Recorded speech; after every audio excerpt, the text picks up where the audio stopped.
UP in limelight है और UP का फ्यूचर ब्राइट है, तभी तो भौकाल टाइट है। खबर कमाल और यूपी का हाल बताने आई है प्रियांशी मिश्रा आज का भौकाल। तो सबको मेरा नमस्कार, राम राम। कैसे हैं आप सब? आशा करते हैं अच्छे होंगे, मस्त होंगे। हमारे प्रदेश यानी उत्तर प्रदेश में कोई भी अपराधी योगी बाबा के हाथों से नहीं बच सकता। योगी बाबा का कहर हर अपराधी के ऊपर बरस जाता है।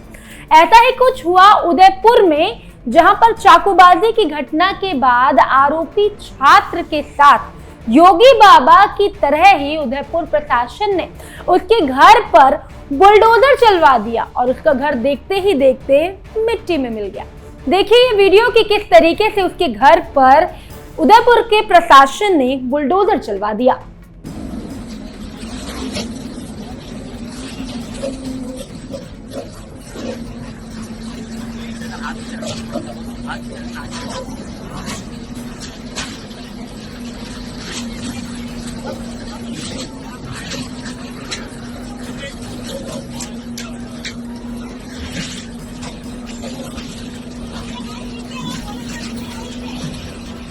चलिए अब आपको बताते हैं कि क्या थी वो पूरी घटना जिसके चलते ये बुलडोजर का एक्शन हुआ। पिछले शुक्रवार को जयपुर में कुछ ऐसा हुआ जिसके बाद वहां पर हिंसा और दंगा होने लगा और जिसके चलते पूरे जिले में धारा 163 लागू कर दी गई और इसी के साथ इंटरनेट की सेवाएं भी शुक्रवार की शाम से लेकर शनिवार की रात 10 बजे तक बंद कर दिया गया है। खास बात यह है कि मुख्यमंत्री भजन लाल शर्मा इस पूरे मामले में खुद से निगरानी रख रहे हैं। जिले के एक स्कूल में 10वीं में पढ़ने वाले छात्र पर उसी के क्लासमेट ने चाकू से अटैक कर दिया, जिसके चलते दूसरा स्टूडेंट घायल हो गया। और जैसे ही पूरे घटना की जानकारी शिक्षकों को और बाकी वहां पे जितने भी स्टाफ थी उनको लगी, तब वहां पे शोध शुरू होने लगा, जिसके बाद स्टूडेंट को जल्दी जल्दी में उदयपुर की एमबी अस्पताल में भर्ती करवाया गया। दोनों छात्र के बीच, अगर रिपोर्ट की माने तो दोनों छात्र के बीच किसी बात को लेकर कोई बहस हुई रही होगी, जिसके बाद गाली गलौज भी हुई और इसी का बदला लेने के लिए शुक्रवार की सुबह एक स्टूडेंट अपने बैग में चाकू भर के ले आया और दूसरे पर अटैक कर दिया। वहीं बुरी तरह दूसरा बच्चा घायल हो गया। इसके बाद टीचर्स को कुछ पता नहीं था, लेकिन जैसे ही टीचर्स को पता चला जल्दी जल्दी वो लोग घायल बच्चे को अस्पताल में पहुंचाने लगे।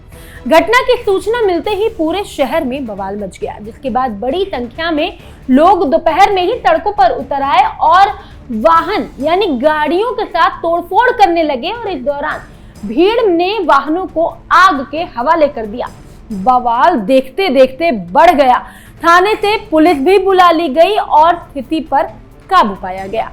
बवाल को देखते ही देखते रात के 10 बजे से शनिवार की रात के 10 बजे तक इंटरनेट बंद कर दिया गया। दंगे का ये वीडियो देखिए कि किस तरह सब कुछ आग के हवाले कर दिया गया है, कैसे कार जल रही है और आग की लपटें उठ रही हैं।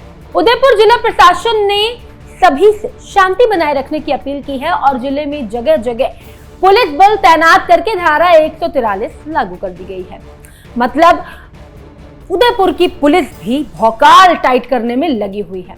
और घायल बच्चे की बात करें तो उसका इलाज चल रहा है, हालांकि उसकी हालत अभी गंभीर बताई जा रही है। उदयपुर जिला प्रशासन ने सभी से शांति बनाए रखने की अपील की है और जिले में जगह जगह पुलिस बल तैनात करके धारा 163 लागू कर दी है। मतलब देखिए कि किस तरीके से जैसा उत्तर प्रदेश में होता है कि कोई भी अपराध करता है और उसके बाद उसके घर पर बुलडोजर चलता है, वैसा ही हुआ उदयपुर में भी। और अगर बच्चे की बात करें तो बच्चे की हालत गंभीर बताई जा रही है। सोचिए कि सिर्फ कैसे एक वाद विवाद के चलते एक बच्चे ने दूसरे बच्चे पर चाकू से हमला कर दिया, सोचने वाली बात है। उदयपुर जिला प्रशासन ने सभी से शांति बनाए रखने की अपील की है और जिले में जगह जगह पुलिस बल तैनात कर दी गई है और इसी के साथ जिले में धारा 163 भी लागू कर दी गई है। मतलब देखिए कि कैसे जिस तरीके से उत्तर प्रदेश में कोई अपराध करता है तो योगी बाबा का बुलडोजर उस पर चल जाता है, उस पर यानी उसके घर पर। वैसा ही हो रहा है उदयपुर में। और अगर गंभीर हालत में जिस बच्चे के साथ हमला हुआ है उसकी बात करें तो उसका इलाज अभी चल रहा है और डॉक्टरों ने बताया है कि इसकी हालत अभी गंभीर है। लेकिन सोचिए कि कैसे सिर्फ एक वाद विवाद के चलते एक बच्चे ने दूसरे बच्चे पर चाकू से अटैक कर दिया। मानसिकता सोचिए कि आजकल के बच्चे किस लेवल तक सोचते हैं, सोचने वाली बात तो है ही। चलिए इसी के साथ एक और मामला बताते हैं जिसमें योगी बाबा का एक्शन देखने को मिला है। थाईलैंड नेपाल जाने पर डीआईजी और जांच में लापरवाही पर एआईजी स्टैंप नप गए। स्टैंप के 3 वरिष्ठ अधिकारियों के खिलाफ कार्रवाई के चलते विभाग में खलबली मची हुई है और भ्रष्टाचार के खिलाफ जीरो टॉलरेंस नीति के तहत स्टैंप और रजिस्ट्रेशन विभाग में अपने 3 अधिकारियों पर सख्त कार्रवाई की। बिना परमिशन के विदेशों की सैर करने पर डीआईजी स्टैंप राम अकबाल सिंह को आगरा से हटाकर मुख्यालय अटैच कर दिया गया है। जांच लेकर बैठे और रिपोर्ट न देने पर अपर महानिरीक्षक को भी पद से हटा दिया गया है। वहीं भ्रष्टाचार के आरोप में सहायक महानिरीक्षक सुनीता बाजपेयी के खिलाफ भी कार्रवाई की गई है और एक साथ 3 वरिष्ठ अधिकारियों के खिलाफ भी सख्त एक्शन लेने से विभाग में खलबली मची हुई है। योगी बाबा ने पूरा भौकाल टाइट किया हुआ है। आगरा मंडल के उप महानिरीक्षक निबंधन और उपायुक्त स्टैंप बिना विभागीय परमिशन के नेपाल चले गए थे। छुट्टी ग्रांट नहीं हुई थी, फिर भी वो सैर सपाटा पे चले गए थे। इससे पहले विभाग से अनापत्ति प्रमाण पत्र लिए बिना थाईलैंड जाने का भी उन पर आरोप है। बिना अनुमति विदेशी यात्रा को लेकर आगरा मंडल की कमिश्नर ऋतु महेश्वरी से उनकी शिकायत की गई थी। हालांकि बताया जाता है कि थाईलैंड यात्रा की एनओसी मिल गई थी। उनके खिलाफ अनियमितताओं यानी इर्रेगुलर मामले में भी जांच चल रही है। जांच प्रभावित करने की संभावना देते हुए राम अकबाल सिंह को प्रयागराज मुख्यालय से संबद्ध कर दिया गया है। राम अकबाल सिंह पर लगे आरोपों की जांच की जिम्मेदारी अपर महानिरीक्षक निबंधन पश्चिमी क्षेत्र मुनींद्र सक्सेना को सौंपी गई है। इसके अलावा भी उनके कई अन्य मामलों की जांच भी वही कर रहे थे, लेकिन जांच दबाए रहने के कारण कार्यवाही नहीं हो पा रही थी। साथ ही लोगों के होने से परेशानी से जुड़े तमाम मामले भी विभाग में आ रहे थे। इसे देखते हुए प्रमुख सचिव लीला जौहरी ने उन्हें भी मुख्यालय से संबद्ध कर दिया गया है। श्रावस्ती की सहायक महानिरीक्षक निबंधन और सहायक आयुक्त स्टैंप सुनीता बाजपेयी पर भाजपा विधायक रामफेरन पांडे ने भ्रष्टाचार के भी गंभीर आरोप लगाए हैं। उन्होंने स्टैंप और रजिस्ट्रेशन मंत्री रविंद्र जायसवाल से लिखित में शिकायत की। शिकायतों की गंभीरता को देखते हुए सुनीता बाजपेयी को भी प्रयागराज मुख्यालय से संबद्ध करके लखनऊ कैंप कार्यालय स्थित उप महानिरीक्षक निबंध को जांच निर्देश दिए गए हैं। IG stamp doctor Rupesh Kumar की जांच रिपोर्ट पेश करने के लिए उन्हें 15 दिन का समय दिया गया है। इससे पहले भी योगी बाबा ने सरकारी दफ्तरों में प्राइवेट कर्मियों को लेकर निर्देश दिए थे।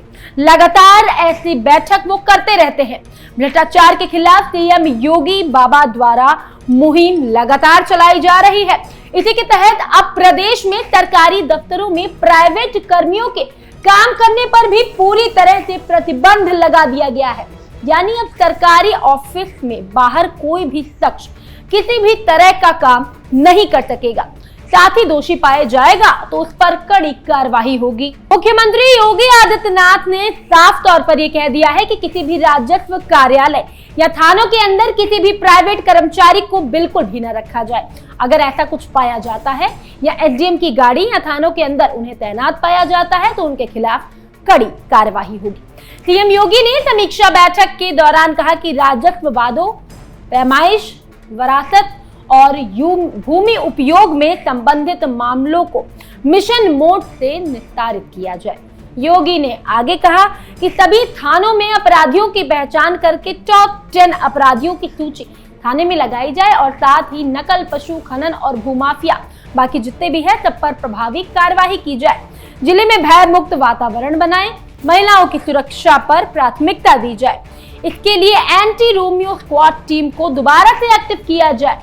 मुख्यमंत्री ने कहा कि हम भय मुक्त समाज बनाने के लिए संकल्पबद्ध हैं।